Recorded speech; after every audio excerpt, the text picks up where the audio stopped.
నమో బ్రహ్మాదిభ్యో బ్రహ్మ విద్యా సాంప్రదాయ కర్తృభ్యో సరుషభ్యో పరమ గురుభ్యః సర్వోపప్లవరహితః ప్రజ్ఞానగణ ప్రత్యగర్థ బ్రహ్మైవాహమస్మి సోహమస్మి బ్రహ్మాహమస్మి. గురు బ్రహ్మ గురుర్విష్ణు గురుదేవో మహేశ్వరః గురు సాక్షాత్ పరం బ్రహ్మ తస్మై శ్రీ గురవే నమః. హరి ఓం. అస్మదాచార్యులైనటువంటి శ్రీ శ్రీ శ్రీ కోటూరి వీరభద్రానంద సద్గురు సార్వభౌముల పాద పద్మములకు ప్రణమిల్లుతూ నాకు ఈ జన్మనిచ్చినటువంటి తల్లిదండ్రులకు రుణపడి ఉన్నటువంటి నమస్కారాలు తెలియజేసుకుంటూ,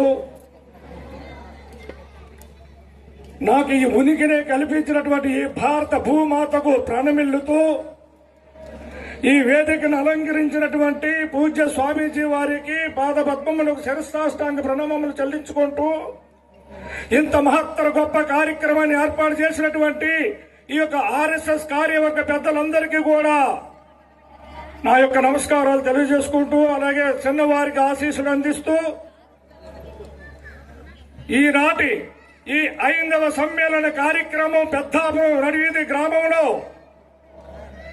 ఈ విశ్వవిద్యాలయం ప్రాంగణంలో ఇక్కడ ఉన్నటువంటి అనేక మంది పెద్దల సహకారంతో ఏర్పాటు చేసినటువంటి ఈ యొక్క కార్యక్రమానికి సంబంధించి ప్రతి ఒక్కరికి పేరు పేరున నా యొక్క ధన్యవాదాలు తెలియజేసుకుంటున్నాను. సోదరులారా, ముఖ్యంగా ఈ కార్యక్రమం పెట్టుకోవడానికి కారణం, చల్లకు వెళుతూ ముద్ద దాచవలసిన పని లేదు. ఇప్పుడు మన మీద జరుగుతున్నటువంటి పరాయి మత దాడులు ఏవైతే ఉన్నావో వాటి గురించి మన హిందూ సోదరులందరినీ కూడా మేలుకొల్పేటటువంటి సదుద్దేశం చేత ఈ పెద్దలందరూ వడి ఒక హిందూ సమ్మేళన కార్యక్రమాన్ని ఏర్పాటు చేయడం జరిగింది. ఇది సందర్భం కూడా ఆర్ఎస్ఎస్ 100 సంవత్సరాల పండుగని తెలియజేశారు పెద్దలు. 100 సంవత్సరాల సంస్థ అంటే ఏ సంస్థకి కూడా అవకాశం ఉండదు. ప్రారంభించిన తర్వాత 100 సంవత్సరాలు జీవించింది అంటే అది పరమాత్మతో సమానం అండి. ఆ సంస్థ ఏదైనా సరే పరమాత్మతో సమానం అండి. ఏ సంస్థకి 100 ఏళ్ళ ఆయుష్ ఉండదండి. పరమాత్మ అంశతో ఉన్నవారు ఎవరైతే ఉన్నారో వాళ్ళకే ఉంటుంది. ఈ సంస్థలో పరమాత్మ లక్ష్యాలు ఏమున్నాయండి అంటే, మనకి పంచభూతాలు తయారు చేయించి పరమాత్మ సమర్పించాడు. మనకి పరిపూర్ణ పరబ్రహ్మ స్వరూపము మానవుడి యొక్క సుఖభోగాల కోసము పంచభూతాలను ముందు సృష్టించి తర్వాత మానవ జాతిని సృష్టిస్తే ఆ పంచభూతాలు మనం అనుభవిస్తున్నామే. ఆ పరమాత్మ ఏదైనా స్వార్థాన్ని ఆశించి మనకి పంచభూతాలు సృష్టించి ఇచ్చాడా? లేదే. నిస్వార్థంగా పరమాత్మ మనకి ఇచ్చాడు ఈ సుఖభోగాలన్నీ కూడా. అలాగే ఆర్ఎస్ఎస్ కార్యకర్తలందరూ కూడా స్వార్థం లేకుండా స్వార్థాన్ని విడిచిపెట్టి సంఘం కోసం, సమాజం కోసం, సమాజ శ్రేయస్సు కోసం, తోటి మానవుల ఉన్నతి కోసం నిరంతరం పాటుపడేటువంటి సంస్థ ఆర్ఎస్ఎస్ మీ అందరికీ మనం చేసుకుంటూ ఉన్నాం. ఇంకా చెప్పాలి అంటే ఈ ఆర్ఎస్ఎస్ వాళ్ళు జీతం తీసుకొని సైనికులు భారతదేశానికి వీళ్ళే. మన భారతానికి ఆర్మీ ఉంది, సైనికులు ఉన్నారు, వారికి నెల నెల జీతం ఇవ్వాలి. అయితే జీతం తీసుకుని సైనికులు దేశానికి సరిహద్దుల్లో అవతల కాపలా కాస్తూ ఉంటే ఈ జీతం లేని సైనికులు దేశం లోపల ఉండి ఏ కుతంత్రాలు జరిగినా కూడా మేమున్నామంటూ అడ్డుపడుతూ ఆరాధన చేస్తూ ఉన్నారు. ఈ ఆర్ఎస్ కార్యక్రమం మీ అందరికీ మనం చేస్తూ ఉన్నాం. అటువంటి ఆర్ఎస్ఎస్ సోదరులందరికీ కూడా మరొక్కసారి నా తరపున ధన్యవాదాలు తెలియజేసుకుంటూ, వాళ్ళ కుటుంబాలందరికీ కూడా ఆ లలితాదేవి దివ్య పరమాత్మ యొక్క ఆశీస్సులు అందించాలని చెప్పి మనస్ఫూర్తిగా కోరుకుంటూ ఉన్నా. సోదరులారా, మనం తెలుసుకోవాల్సింది మన గొప్పతనం గురించి. ఇతరులను విమర్శించుకుంటూ పోతే ఏమీ లేదు. మనకి ముందు మన గురించి మనం తెలుసుకోవాలి. మనం ఎవరమో చెప్పండి. మీరంతా ఎవరు? మీరంతా ఎవరు? మీరంతా ఎవరు? హిందువులు, ప్రియ బంధువులు. బంధువులం. ఈ నినాదం కావాలి ఈ రోజున మనందరికీ కూడా. వాళ్ళు చూడండి, వాళ్ళు ఏ కులం వాళ్ళైనా సరే, మీరు ఎవరంటే అడగండి, వాళ్ళందరూ ఏం చెప్తున్నారు? మేము క్రైస్తవులు అండి అని చెప్తున్నారు. మరి మన వాళ్ళని అడిగి చూడండి, మేము కాపులు అండి, మేము చౌదరీస్ అండి, మేము బ్రాహ్మణ్స్ అండి, మేము రెడ్డి, మేము తెల్లగా, మేము అది, మేము ఇది, మేము ఏదో. ఇది మానండి. మన నోటు కూడా మీరెవరంటే హిందువులమైన సమాధానం వచ్చిన రోజున పరాయి మతం ఏది కూడా మన ప్రాంతంలో ఉండనే ఉండదు అని మీ అందరికీ మనం చేసుకుంటూ ఉన్న సోదరులారా, మేమంతా హిందువులం. అలాగే మన దేశం యొక్క గొప్పతనం ఏమిటో తెలుసుకోవాలి. ఈ భారతదేశం యొక్క గొప్పతనం, ఒక దేశం ఉంది చెట్లు తయారు చేస్తుంది, ఒక దేశం ఉంది ఎలక్ట్రానిక్ లో ప్రసిద్ధి, ఒక దేశం ఉంది మారణాయుధాల్లో ప్రసిద్ధి, ఒక దేశం ఉంది ఇంకో దాంట్లో ప్రసిద్ధి. కానీ భారతదేశం దేనికి ప్రసిద్ధో తెలుసా సోదరులారా? ఈ దేశమే దైవానికి ప్రసిద్ధి. దైవం పుట్టి పెరిగిన దేశమే భారతదేశం. ఎందుకంటే సోదరులారా, మీకు 4 ఇళ్ళు ఉండొచ్చు, బాగా ఆలోచించుకోండి. మీకు 8 ఇళ్ళు ఉండొచ్చు, మీరు కోటేశ్వర్లు అయి ఉండొచ్చు. 8 ఇళ్లలో మీరు కాపురం ఉంటారా అండి? ఉంటారా? ఒకే ఇంటిలో ఉంటాం, మిగతా 7 ఇళ్ళు 8 ఇళ్ళు అద్దెకించుకుంటాం, అంతే కదా? భగవంతుడు దేశాలు ఇవన్నీ భగవంతుడు సృష్టించిన ప్రపంచం ఇది. ఈ ప్రపంచ దేశాలు చెప్పన్న దేశములు అంటే 56 దేశాలు భగవంతుడు సృష్టించుకొని తాను ఉండడం కోసం అని చెప్పి ప్రత్యేకమైన దేశాన్ని సృష్టించుకున్నాడు భగవంతుడు. ఆ ప్రత్యేకమైన దేశం ఏదో తెలుసా మీకు? భారతదేశం. చెప్పాలి గట్టిగా, భారతదేశం. భారతదేశం. భారతదేశం. ఇది భగవంతుడు ఉండడానికి సృష్టించుకున్న దేశం ఇది. ఏమండి గురువు గారు మీరు అలా చెప్తున్నారు, ఏ సాక్ష్యం ఉంది దానికి మీరు అడగచ్చు, అడగండి, చెప్తా సాక్ష్యం కూడా. ఏమండి భారతదేశంలో ప్రపంచంలో ఉన్న ఏ దేశాలైనా సరిహద్దులు ఎవరు ఏర్పాటు చేసుకున్నారండి? ప్రపంచంలో ఉన్న 56 దేశాలకి సరిహద్దులు ఎవరు ఏర్పాటు చేసుకున్నారు? మనుషులు. ఏ దేశస్తులు ఆ దేశస్తులు చైన్ కట్టుకున్నారు, చైన్లు వేసుకుని కొంతమంది, గోడ కట్టుకుని కొంతమంది, తుప్పలు మరిపించుకుని కొంతమంది, రాళ్ళు వేసుకుని కొంతమంది. మా దేశం ఇక్కడ వరకు సరిహద్దులు ఏర్పాటు చేసుకుంటే ఈ భారతదేశం సరిహద్దులు ఎవరు ఏర్పాటు చేశారో చెప్పగలరా? తూర్పును బంగాళాఖాతం ఎవరు తవ్వించారు? తూర్పును బంగాళాఖాతం మన సరిహద్దు ఎవరు తవ్వించారు? ఉత్తరాన్ని హిమాలయ పర్వతాలు మన దేశ సరిహద్దు ఎవరు పెట్టారు? పెట్టని కోటలు ఎవరు పెట్టారండి? అవి అరేబియా సముద్రం పడమరకు పోతే ఎవరు తవ్వించారు ఈ సముద్రాన్ని?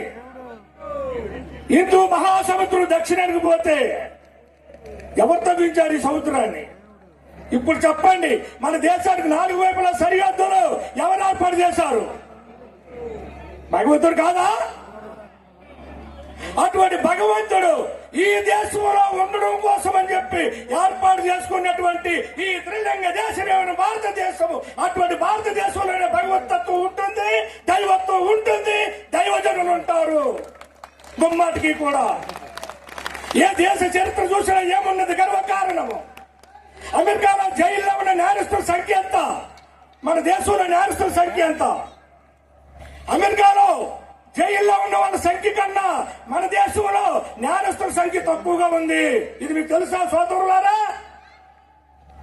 అభివృద్ధి అంటున్న దేశాల్లో ఏముంది? అక్కడ అంత అరాచకం ఉంది, అంత అవినీతి ఉంది, అంత ప్రవణీయం ఉంది, అంత తప్పుడు విధానం ఉంది. కానీ ఈ భారతదేశంలో ఏముంది అంటే, నా స్వతంత్ర భారతదేశంలో వేదాల కన్నా భూమి, వేద మాత ఉద్భవించిన దేశము నా భారత జాతి. దీని యొక్క జాతీయత ఎవరు నేర్పింది కాదు. ఒకరి దగ్గర మనం నేర్చుకోవాల్సింది లేదు, ఎవరికైనా నేర్పే వాళ్ళమే కానీ ఒకరి దగ్గర మనం నేర్చుకోవాల్సింది ఏమీ లేదని మనం చేస్తున్నాం ప్రియురాల. అది తెలుసుకోవాలని మనం అందరం కూడా. అది తెలుసుకుంటే నా జాతి గొప్పతనం ఏంటో, నా మాత గొప్పతనం ఏంటో, నా భూమి గొప్పతనం ఏంటో మనకు అర్థమవుతుంది. జిస్ దేశ్ మే గంగా బహతీ హై, స్వామి వివేకానంద స్వామి చెప్తారు, जिस देश में गंगा बहती है उसी देश मेरा भारत महान है. ఏ దేశంలో గంగా నది ప్రవహిస్తుందో లేదు. అటువంటి మహోన్నతమైన దేశంలో భారతదేశం ఉన్నాడు ఆయన. ఈ గంగా నది మరి ఏ దేశంలో అయినా ఉన్నదా? లేదే. జీవనది ఏ కాలమైనా కూడా ఎండిపోయినటువంటి జీవనది గంగా నది ఎక్కడ పుట్టింది? మన భారతదేశంలో కాదా? అలాగే గీత గంగా చ గాయత్రి గోవిందేతి చతుర్గకార మోక్షదాయక హంది శాస్త్రము. గీత పుట్టింది దేశం మన భారతదేశము. గాయత్రి మంత్రం దొరికింది మన దేశంలో. గోమాత వెలిసింది భారతదేశంలో. గంగా నది ప్రవహిస్తుంది భారతదేశంలో. ఈ 4 గకారాలు చాలు జీవుడు మోక్షాన్ని పొందడానికి అని చెప్పి తెలియజేస్తున్న మన ఉపనిషత్తులు. కాబట్టి సోదరులారా, ఇంతటి మహోన్నతమైనటువంటి వేద ఉపనిషత్తుల సారాంశంలో పుట్టినటువంటి మనమందరం కూడా ఈ రోజున ఎవరికి ఊడిగము చేయాల్సిన పని లేదు. దేనికి చెయ్యాలి ఊడిగము? మీకు ఒక సంగతి కూడా గుర్తు చేస్తున్నాను. కొన్ని సంవత్సరముల క్రితము పొడవాటి కత్తులు తీసుకొచ్చి మెడ మీద పట్టి అల్లా మన రోజులు ఏమైపోయింది భారతదేశంలో.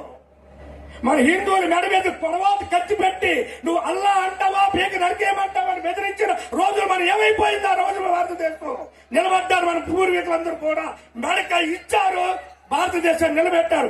ఆ రోజులు కూడా ఎవరు కూడా లొంగలేదని వాళ్ళు ఎవరికి మెడ మీద కత్తి పెట్టినప్పుడు కూడా జై భారత మాత అన్నారు. కానీ వాళ్ళు బెదిరించిన మత పలుకులు ఏవి కూడా పలకలేదని అందరికీ మనం చేస్తున్నాం. వాళ్ళ తర్వాత వచ్చారని బ్రిటిష్ వాళ్ళు. వీళ్ళేం చేశారు? వాడు పొడిగాటి కత్తి పట్టుకొచ్చాడు మహమ్మదీయులు. వీళ్ళేం చేశారు? పొడివాడు తుపాకీ పట్టుకొచ్చారని వీళ్ళు నిద్ర పెట్టారు. తుపాకీ తీసుకొచ్చి పాల భాగంలో పెట్టారు. మన భారతీయులందరూ కూడా పవిత్ర స్థానంగా భావించే పాల భాగాన్ని వాళ్ళు తుపాకీతో గురిపెట్టి నువ్వు యేసుక్రీస్తు అంటావా కాల్చేనని బెదిరించారండి మనందరినీ కూడా. కానీ మన పూర్వీకులు అన్నారా? ఇప్పుడు మీరైతే చూసారండి, ఇప్పుడు మీరైతే సమాధానం లేకుండా పోయింది. ఇది కావాలి మనకి. ఆనాడు తుపాకులు బెదిరించి చూపెట్టినప్పటికీ కూడా మన పూర్వీకులు ఎవరు కూడా పరాయమతాలకు వెళ్ళలేదు. జై మాతా భారత్ మాతాకి అన్నారు, వందే మాతరం అన్నారు. ఈ రోజున వందే మాతరం అంటున్నారు వీరందరూ కూడా. ఈ పరిస్థితి మారాలి. సోదరులు విమర్శించట్లేదు మిమ్మల్ని, కానీ జరుగుతున్నదే. వందే మాత్రం 150 ఏళ్ళు వయసు వచ్చింది. వందే మాత్రం వయసు ఎంత అండి? 150 సంవత్సరాలు. 150 సంవత్సరాలు వయసు వచ్చిన వందే మాత్రం రోజు పాడమంటే బడి పిల్లలకే పరిమితి అయిపోయింది. వందే మాత్రం. కానీ గడపకు తిరుగుతుంది మందు మాత్రం. గడపకి తిరుగుతుంది మందు మాత్రం. ఎవరు ఆపాలి దీన్ని? ఎవరు ఆపాలి దీన్ని? సీలింగే లేని జాతీయత మన దేశానికి అయితే సీలే లేని మందు మాత్రం ఈ దేశంలో అమ్ముతున్నారు మన బడా బాబులందరూ కలిసి. ఎవరు ఆపాలి దీన్ని? ఇది ఆగిన్నాడు. మన నైతిక విలువలు కాపాడబడతాయి. మన జాతి ఔన్నత్యం మనకు తెలియబడుతుంది. మనం ఏం చేయాలో మనకి గుర్తొస్తుంది అని నేను మనవి చేసుకుంటూ అందరికీ వందే మాత్రం 150 ఏళ్ళు వచ్చినా కూడా వందే మాత్రం నోటు పలికే వాళ్ళు లేకుండా పోతూ ఉన్నారు. ఈ రోజున ఈ స్వతంత్ర భారతదేశంలో ఏముంది ఇక్కడ అంటే ఈ దేశం ఉంది. ఆ రోజున మహమ్మదీయులు కత్తులతో బెదిరించిన, బ్రిటిష్ వాళ్ళు తుపాకులతో బెదిరించిన ఈ దేశం వరకు లొంగలేదు. కానీ కారణం ఏమిటో తెలిసిన? ఏ దేశానికైనా చరిత్ర ఉంటుంది, ఒక గొప్పతనం ఉంటుంది అని చెప్పాను ఇందాక మీకు. ఈ దేశం గొప్పతనం, ఈ దేశం వాడాలి అంటే ఈ దేశం పునాదులు కదిలించాలి సోదరులారా. ఈ దేశానికి పునాదులు ఏమిటో తెలుసా మీకు? నేను సభాపక్షంగా అడుగుతున్నాను, ఈ భారతదేశానికి పునాదులు ఏమిటో తెలుసా మీకు? వేదములు. ఎవడే వేదములు పునాదులు కాదు నాన్న. వేదములు జ్ఞానానికి మాత్రమే. ఈ భారతదేశానికి పునాదులు నీతి, న్యాయం, ధర్మం, సత్యం. ఇవి 4 పిల్లర్స్ ఉన్నాయి భారతదేశానికి. జై శ్రీరామ్. గట్టిగా పోలో జై శ్రీరామ్. శ్రీరాముడు పుట్టిన దేశంలో పుట్టావు. సీతమ్మ వెలిసిన నేల మీద నడుస్తున్నావు. కానీ నీకు జాతి మీద, జాతీయత మీద గుర్తు లేకుండా పోతున్నావు. నీతి, న్యాయం, సత్యం, ధర్మం, ఈ నాలుగు స్తంభాలు భారతదేశానికి. ఈ దేశాన్ని ఎవరైనా ఓడించాలి అనుకున్నవాడు ఆ రోజు గజనీ మహమ్మద్ 14 సార్లు దండయాత్ర చేశాడు మన దేశ సంపదంతా తీసుకెళ్లిపోవడానికి. కానీ ఓడించగలిగాడా? లేదు. వాడు దేని మీద యుద్ధం చేశాడంటే సైనికులతో, కత్తులతో యుద్ధం చేశాడు. కానీ అందుకే వాడు నెగ్గలేకపోయాడు. అలెగ్జాండర్ ఎన్నిసార్లు దండెత్తాడు భారతదేశం మీద, ఈ దేశాన్ని పట్టుకెళ్లిపోదామని. చివరికి ఏమైంది? 2 చేతులు ఖాళీ పెట్టులో బయటికి పెట్టించుకొని అలెగ్జాండర్ అనేవాడు ఉట్టి చేతులతో పోతున్నాడు సుమా. భారతదేశంలో ఏమీ పట్టుకెళ్తాం లేదు అని ప్రజావాయువు చూపిస్తూ పోయాడు అలెగ్జాండర్. కారణం ఏమిటో తెలుసురా? ఈ 4 పిల్లర్స్ మీదే ఈ దేశం నిలబడుతుంది. కాబట్టి సోదరులారా, ఈ దేశాన్ని ఏ విధంగా కొట్టాలి, ఏ విధంగా దీన్ని మనం వసూలు చేసుకోవాలని అగ్రరాజ్యాలు ప్రయత్నం చేసి చిట్ట చివరికి తెలుసుకుని సత్యం ఏంటంటే ఈ దేశాన్ని మన పెరింగలతో, మారణాయుధాలతో మనం ఏనాటికి వసూలు చేసుకోలేము. ఈ దేశం ధర్మం మీద నిలబడుతుంది. కాబట్టి ఈ దేశంలో ధర్మాన్ని కనుక మనం నాశనం చేసేసినట్లయితే ఈ దేశం మనకొచ్చిపోతుందని సత్యాన్ని వారు గ్రహించుకున్నారు. కాబట్టి మన ధర్మం మీద ప్రతాపం చూపెడుతున్నారు వాళ్ళు. ఇది భావన ఉన్నారా? మీరందరూ తెలుసుకోండి. ఎక్కడ ధర్మం నశించిపోతుందో అక్కడ దరిద్రం తాండవిస్తుంది. ఎక్కడ న్యాయం నశించిపోతుందో అక్కడ అన్యాయం రాజ్యం వెళుతుంది. ఎక్కడ నీతి లేకుండా పోతుందో అవినీతి కంపు కొడుతుంది. కాబట్టి భారతదేశం మన హస్తగతం అవ్వాలి అంటే ఇక తుపాకులతో కాదురా మనం యుద్ధం చేయవలసింది. భారతీయత యొక్క జాతీయత మీద, భారతదేశం యొక్క నీతి నియమానుసారాలైనటువంటి చతుస్తంభాల మీద మనం యుద్ధం ప్రకటించాలనే ఉద్దేశం చేత వాళ్ళు నెమ్మదిగా మతం అనే ముసుగులో మన దేశంలోకి ప్రవేశించారు. సోదరులారా, ఇది మీకు అర్థం కావాల్సిన పరిస్థితి. మతం మాత్రం ఏమైంది? ఏ దేవుడైనా ఒక్కడే. ఏ దేవుడు చేస్తే ఏం పోయింది? ఆ బుద్ధుడు ఏదో దేవుడు. నా దేవుడు సంగతి చెప్పండి. ఏ దేవుడని ఒకటి ఎలాగవుతుంది? ఏ దేవుడు ఒకటి ఎలాగవుతుంది? ఈసారి మన దేశం గొప్పతనం ఏంటంటే ఇందాక ఎవరో సోదరులు అందించారు, వేదాలు ఉన్నారు. నిజం. ఈ భారతదేశానికి మొట్టమొదటి గ్రంథం వేదమే. వేదం మనకి శిరోధార్యం. వేదంలో ఏదుందో అదే నిక్కర్చుగా చెప్పగలగాలి. వేదాన్ని ఉన్నదాన్ని ఉన్నట్టుగా కూడా చెప్పడానికి ఈ రోజున భయపడుతున్నాం. సోదరులారా, అర్థం చేసుకోండి. మన ఉపనిషత్తులో ఉన్న సత్యాన్ని ఉన్నది ఉన్నట్టుగా చెప్పడానికి కూడా ఈ రోజు మనం భయపడుతున్నాం. ఎందుకో తెలియజేయండి, ఎందుకో తెలుసుకోండి. మన ఉపనిషత్తుల్లో ఉన్న సత్యాన్ని, మన వేదంలో ఉన్న సత్యాన్ని ఈ రోజు కూడా మనం ఇప్పటికీ కూడా డైరెక్ట్ గా చెప్పకుండా భయపడుతున్నాం. ఇది భయపడినంత కాలం కూడా మనం ఏమి సాధించలేము సుమా. మన వేదాలు మనకి సంపద. ఈ దేశానికి ఉన్న సంపదే వేదములు. ఋగ్వేదము, యజుర్వేదము, సామవేదము, అథర్వవేదము, చతుర్వేదములు, 4 వేదములు కాదు, ఒకటే వేదము 4 భాగాలుగా చేశారు వేదవ్యాసుల వారు. అందుకని పేరే మారిపోయిందండి. వైశంపాయనుడు అనే పేరు కాస్త వేదవ్యాసుడిగా మారిపోయింది. వేదాలను విశదీకరించాడు. కాబట్టి ఆ వేదంలో ఉన్నటువంటి ఉపనిషత్తులు 1108 ఉపనిషత్తులు ఉన్నాయి మన దేశంలో. ఆ 1108 ఉపనిషత్తులు కూడా ద్వాపర యుగం దాకా రన్నింగ్ లోకి వచ్చాయి. తర్వాత కలియుగం ప్రారంభమైంది. కలియుగం వచ్చిన తర్వాత ఈ ఉపనిషత్తులని మానవుడు చదవలేడని ఉద్దేశం చేత 108 ఉపనిషత్తులకు దిగదీశారు. అట్లనే ఆ 108 ఉపనిషత్తులు కూడా చదివే యోగ్యత ఈ రోజు మనకి కనబడకుండా కనీసము 10 ఉపనిషత్తులు 10 ఉపనిషత్తులు చెప్పడం జరిగింది మనకి. ఆ ఉపనిషత్తులు సారాంశం ఈ రోజున మనం బ్రహ్మ విద్యగా నేర్చుకుంటూ ఉన్నాం.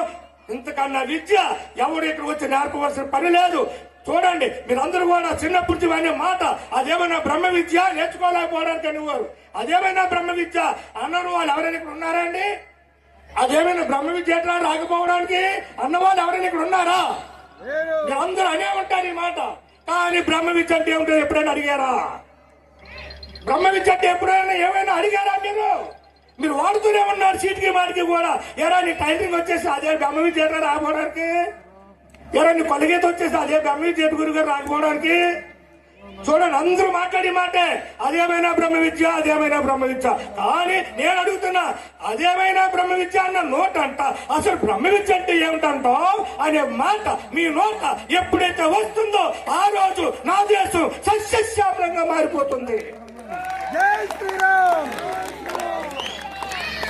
సోదరులారా, అటువంటి బ్రహ్మ విద్య ఎక్కడ దొరుకుతుంది అంటే మన ఉపనిషత్తుల్లో దొరుకుతుంది. ఉపనిషత్తుల్లో దొరకాలంటే ఎక్కడికి వెళ్ళాలి అంటే అది కిరాణా కొట్టులో అమ్మరు నాయన, అది ఆశ్రమాల్లో దొరుకుతుంది. ఆశ్రమాల్లో ఎవరు ఉంటారండి అంటే సద్గురువులు ఉంటారు, ఇలాంటి మహత్తులు ఉంటారు. ఆశ్రమానికి వెళ్తే వాళ్ళ దగ్గర ఉంది బ్రహ్మ విద్య. వాళ్ళ దగ్గరికి మనం పోతే ఆ బ్రహ్మ విద్య మనం తెలుసుకుంటే ఈనాడు ఈ తుచ్చమైనటువంటి ఏ శాస్త్రాలు ఏ గ్రంథాలు కూడా మన ఇంటికి వచ్చే పరిస్థితి మనకు అవసరం లేదు. మన వేదములే మనకు చాలు, మన ఉపనిషత్తులే మనకు చాలు, గంగా నది మనకు చాలు. గంగా నది మన ఇంటిలో ప్రవహిస్తూ ఉండగా మురికి చాలు నీటి కోసం మోసపడుతున్నావే. గంగా నది మన దేశంలో ప్రవహిస్తూ ఉండగా మురికి కాలం నీరు కోసం మోజుపడుతున్నావే. అమెరికా నుంచి సొమ్మొత్తది మోజుపడుతున్నావే. ఈ ఛాన్స్ ఎప్పుడు మారుతుంది? ఏ సొమ్ముల కోసం నువ్వు ఆశపడుతున్నావు? ఏ మురికి నీటి కోసం నువ్వు ఆశపడుతున్నావు? పవిత్రమైన గంగా జలం మన దేశంలో ఉంది, పవిత్రమైన గోమాత మన దేశంలో ఉంది. సకల రోగాలకు నివారణ గోమాత. గోవు పేడ, గోవు మూత్రం, గోవు చర్మం, గోవు కొమ్ము, గోవు తోలు, గోవు రక్తం, గోవు సమస్తము నీకు ఔషధాలు ఉపయోగపడుతుంది. నీకున్న 366 రోగాలకి సమాధానం గోమాత దగ్గర ఉంది. అటువంటి గోమాత భారతదేశంలో ఉంది. ఇక్కడ నీకు ఏ ఆస్తిపాస్తులు కావాలనుకుంటున్నావు ఇది తెలుసుకోండి మీరందరూ కూడా. గోమాతాకి జై, గోమాతాకి జై, గంగా మాతాకి జై, భూ మాతాకి జై, దేశ మాతాకి ఇది కావాలి ప్రతి ఒక్కరిలోనూ కూడా. కాబట్టి సోదరులారా, అధికారులు మరి నాకు ఇచ్చిన సమయం అయినట్టుగా కూర్చుని వస్తుంది. ఇక నేను తప్పదలుచుకున్నాయి 1-2 నిమిషాల్లో పూర్తి చేసి వారికి ఈ మైక్ ఇచ్చేస్తానని మనం చేసుకుంటూ, ఇది నాకు ఆవేశం కాదు, ఆవేదన మాత్రమే మనం చేసుకుంటున్నా. పూర్వం అరుచంద అల్లూరి సీతారామరాజు తన ఉక్తి పిడికిలతో బ్రిటిష్ వాళ్ళని ఎదిరించి, తన అమోఘమైనటువంటి వాక్ సంపద చేత బ్రిటిష్ వాళ్ళని ఎదిరించి మన్యం వీరులందరినీ కూడా తయారు చేసాడు అల్లూరి సీతారామరాజు. ఈనాడు వల్ల మన మధ్యలోకి రావాలని సదుద్దేశం చేత ఈ నిర్భయానందే అల్లూరి సీతారామరాజుగా కాసేపు నేను భావన చేసుకుంటూ వాళ్ళని చండాలే ఉద్దేశంతో 2 నిమిషాలు మీ ముందు మాట్లాడడానికి పర్మిషన్ వస్తుందిగా కోరుతున్నారు. ఎంత దారుణం, ఎంత క్రౌర్యం! తరతరాలుగా హాయిగా ఆనందంగా ఉల్లాసంగా ఉత్సాహంగా స్వేచ్ఛ స్వాతంత్ర్యాలతో సాగిపోయే హైందవ సంస్కృతి ఈనాడు పరాయి మతముల ప్రాబల్యమునకు చిక్కి పాస్టపు ఫుడ్కి పరమాన్నానికి తేడా తెలియని అమాయక పరిస్థితిలో మగ్గిపోతున్న ఓ హిందువా మేలుకో, ఓ హిందువా మేలుకో. నీకు పాస్ట్ పుట్టికి పరమాన్నానికి తేడా తెలియకుండా భోజనం చేస్తున్నావే ఓ హిందువా మేలుకో. భారతదేశానికి భాగ్యరేఖగా నిలిచిన మన ఐదవ స్త్రీమూర్తిని నట్టనడి సముద్రంలో చిక్కుకున్న నావలా చేసి సౌభాగ్యానికి సూక్ష్మ గుర్తులైన తన సర్వాభరణాలు సముద్రంలో కలిపేసి నిండు ముత్తైదువులను ముండమోపులను చేసి మన ముందే మసిలేలా చేస్తున్నదే ఈ మతోన్మాదుల మానవ కాండను చూస్తూ ఉంటావా ఓ హిందువా మేలుకో, ఓ హిందువా మేలుకో. ఏ దేశం ఏగినా ఎందుకు కాదడినా పొగడరా నీ తల్లి భూమి భారతని నిలబరా నీ జాతి నిండు గౌరవం అన్న ఆర్యోక్తల సూక్తి కూడా మర్చిపోయి సంఘ ద్రోహులు సమకూర్చే స్వల్ప సుఖాలకు చొల్లు కారుస్తూ సొంత తల్లినే సంతలో నిలబడితే నిద్రపోతూ ఉంటావా ఓ హిందువా మేలుకో, ఓ హిందువా మేలుకో. అమ్మ ఒడి, దేవుడు గుడి, పిల్లల బడి ఎక్కడ చూసినా ఒక్కటే అలజడి, మతాల మార్పిడి, మారణం హోమం, కుట్రల ఫోరం, కుటుంబ ద్రోహం, ఐకమత్యంగా ఉన్న అన్నదమ్ముల మధ్య సాధించిన చెల్లెల అన్నమ్ముల చంద్రుల మధ్యన సోదగత్తులు చెలరేగి ఎవరండి సోదగత్తులు ఇంటికి తిరుగుతున్నారు చూడండి, చాకట్టుకుని తిరుగుతున్నారు ఇంటికి. యేసు ప్రభువుని నమ్ముకో, నువ్వు దేవుని నమ్ముకో, నువ్వు దేవుని నమ్ముకో.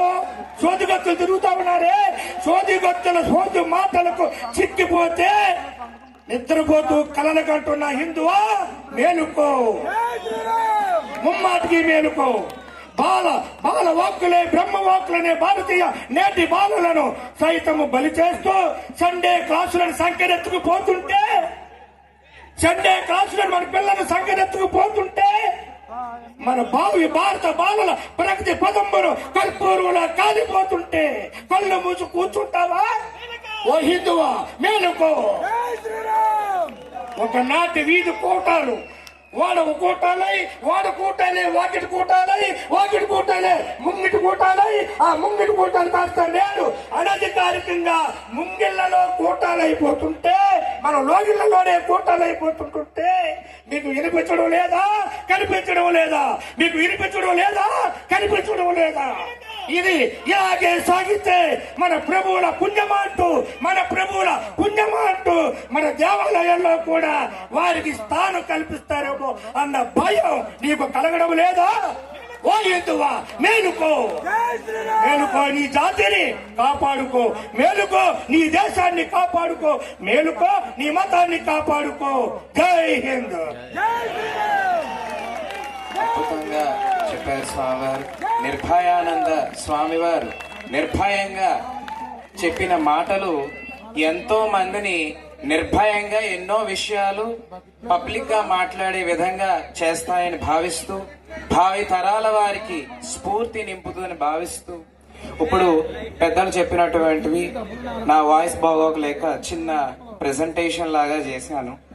కొద్దిగా ఒక్క 5 నిమిషాల ప్రెజెంటేషన్ తర్వాత ఇక్కడ నృత్యం చేసినటువంటి పిల్లలందరూ కూడా డయాస్ మీద నాకు రైట్ హ్యాండ్ వైపు డయాస్ మీద వచ్చి నడవలవలసిందిగా కోరుతున్నాం. వారికి